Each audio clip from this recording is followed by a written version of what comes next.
This channel does not promote any violent, harmful, or illegal activities. All content provided by this channel is meant for an educational purpose only. ব্যারাকপুরে এবার Russian chemical বনাম বিহারের গুন্ডা।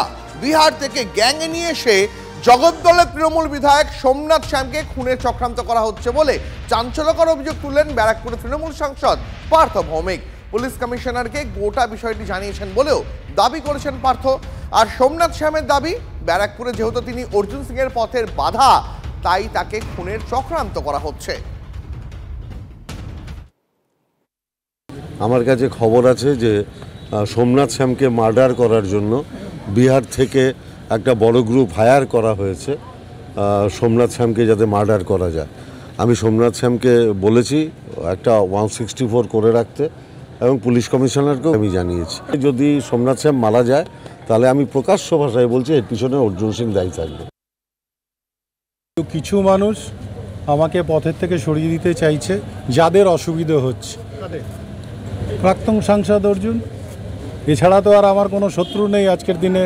ওর মাথা এমনি খারাপ হয়ে গেছে, কেমিক্যাল লোচা হয়েছে। এই যে বিভিন্ন মার্ডার যেগুলো হয়েছে, যেহেতু আমি ওর ভাইপোকে প্রমাণ করে দিলাম যে যারা বিহার থেকে ক্রিমিনাল নিয়ে আসছে সেগুলো ওরই পরিবারের সবার সাথে আতাহাত আছে, তাই সে ভাবছে এখন সরিয়ে দিতে পারলে ব্যারাকপুর লোকসভার অনেকটা খালি হয়ে যাবে। তার জন্যে সোমনাথ শ্যাম পিছেও হাঁটবে না আর কোথাও ঘরেও ঢুকে যাবে না।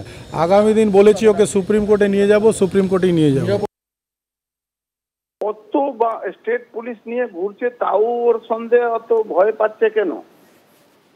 বাংলার পুলিশের উপরে ভরসা শেষ হয়ে গেছে, তাহলে আবেদন করুক সেন্ট্রাল গভর্নমেন্টকে, ওদেরকে সেন্ট্রাল সিকিউরিটি দিয়ে দেওয়া হবে। সুশান্ত ঘোষকে যারা মারলো, যারা উনি প্রাণে বেঁচে গেলেন, এটা কি কারা ছিল? তৃণমূলে গোষ্ঠীর দ্বন্দ্ব। অপরাধীদের সঙ্গে এদের অবনবিং আছে। অপরাধীরা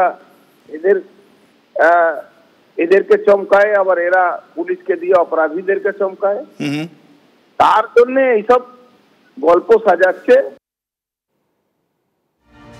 অবশেষে জট কাটলো। ময়দান মার্কেট এলাকায় কাজের জন্য সম্মতি দিল সেনা। RVNL কে অনুমতি সেনার তরফে।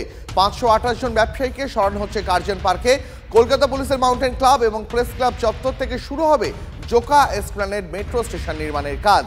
এই মুহূর্তে আমাদের সঙ্গে রয়েছেন আমাদের সহকর্মী সোমা। আমি সোমার কাছে জানতে চাইব, সোমা, তাহলে জট দীর্ঘদিন পরে কাটলো। জোকা এসপ্ল্যানেড যে মেট্রো স্টেশনে যে তৈরি হওয়ার কথা ছিল, যা দীর্ঘদিন ধরেই এখান থেকে ব্যবসায়ীদের সরানো যাচ্ছিল না, এই কাজের জন্য বারবার দেরি হচ্ছিল, সেই জট তাহলে কি এখন কেটে গেল? এবার কি জোকা এসপ্ল্যানেড মেট্রো স্টেশনের কাজ, তৈরির কাজ শুরু হয়ে যাবে?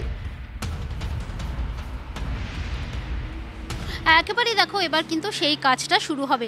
তার কারণ আমরা দেখেছি যে জোকা থেকে স্প্ল্যানেড মেট্রো স্টেশন তৈরির কাজে প্রধান বাধা ছিল এই বিধান মার্কেট। অর্থাৎ বিধান মার্কেটে প্রায় 528 জন ব্যবসায়ীরা রয়েছেন যারা ব্যবসা করছেন। এই মার্কেট ভেঙে দেওয়া হলে এই সমস্ত ব্যবসায়ীরা কোথায় যাবেন? সেনার তরফে কিন্তু প্রথমে বাধা দেওয়া হয়েছিল, অর্থাৎ তারা কিন্তু মেনে নেননি। তারা বলেছিলেন যে এই যে ব্যবসায়ীরা রয়েছেন তারা সঠিকভাবে বৈধ কিনা সেটা নিয়ে কিন্তু প্রশ্ন রয়েছে। সেক্ষেত্রে তারা কিন্তু প্রথমে সম্মতি দেয়নি। কিন্তু আমরা দেখলাম যে দিল্লির রেল মন্ত্রক এবং প্রতিরক্ষা মন্ত্রক তারা একটি বৈঠক করলেন। বৈঠকের পরে সেনাবাহিনীর তরফে কিন্তু সম্মতি দেওয়া হয়েছে। অর্থাৎ এই বিধান মার্কেটে যে 528 জন ব্যবসায়ীরা রয়েছেন তাদেরকে অস্থায়ীভাবে কার্জন পার্কে সেখানে কিন্তু পুনর্বাসন দেওয়া হবে। অর্থাৎ মেট্রো রেলের কাজ যতদিন পর্যন্ত চলবে তাদেরকে কিন্তু ওই কার্জন পার্কে সেখানে একটি অস্থায়ী বিল্ডিং তৈরি করা হবে এবং ওই ব্যবসায়ীদের সেখানে নিয়ে যাওয়া হবে এবং সেখানে তারা ব্যবসার কাজটা করতে পারবেন। বেশ, অনেক ধন্যবাদ তোমাকে সোমা, অনেক ধন্যবাদ তোমাকে।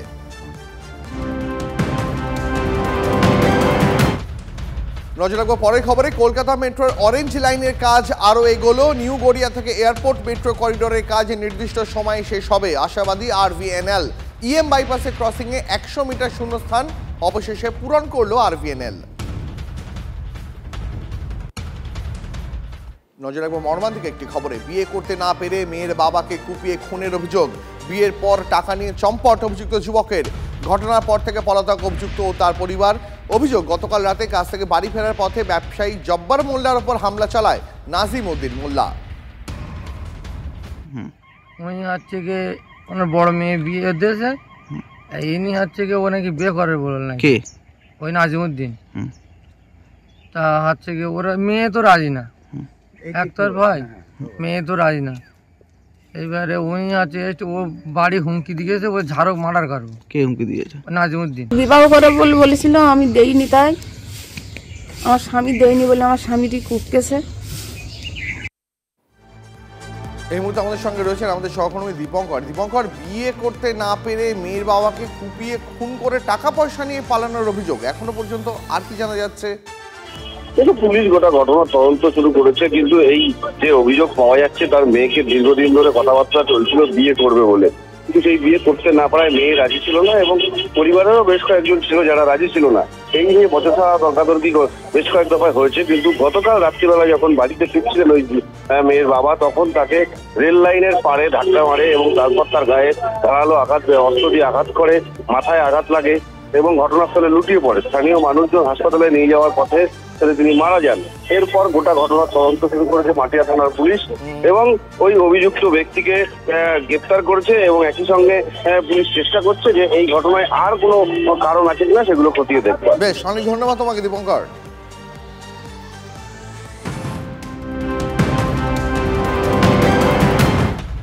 নজর রাখবো পরের খবরে। দ্বিপাক্ষিক সম্পর্ক আরো মসৃণের পথে এগোচ্ছে ভারত ও চীন। খুলবে মানস সরোবর কৈলাসের রুট।